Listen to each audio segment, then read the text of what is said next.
Ce dimanche 19 février, François Hollande était l'invité de l'émission Le Grand Jury, diffusée en simultané sur RTL, LCI et le site du Figaro. Interrogé sur la réforme des retraites, dont l'examen à l'Assemblée nationale a pris fin ce vendredi 17 février, l'ancien président de la République n'a pas mâché ses mots.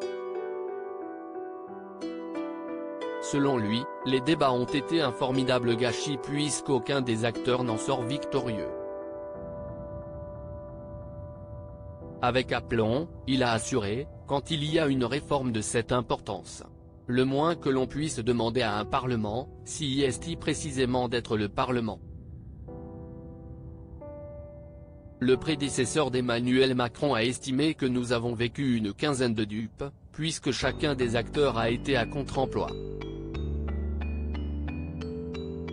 D'après François Hollande, en ayant recours à l'article 47.1 de la Constitution, le gouvernement a ouvert la critique du temps court et du passage en force. Aussi, il a regretté que la France insoumise, LFI, n'ait pas tenu compte des demandes des organisations syndicales, à savoir arriver le plus rapidement possible à l'article 7, note de la rédaction, qui acte le report de l'âge légal de départ à la retraite, pour que les Français soient éclairés. Supérieur à Emmanuel Macron, son père Jean-Michel Macron, David de Rothschild, François Hollande.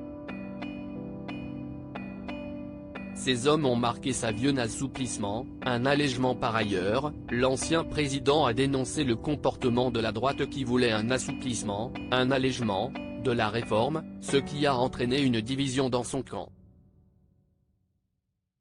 Enfin, François Hollande a conclu, le dernier acteur, le Rassemblement national, s'est caché tout au long de la discussion et a sorti, à la fin, une motion de censure, qui ne pouvait pas passer. L'examen du projet de réforme des retraites débutera au Sénat le 28 février prochain.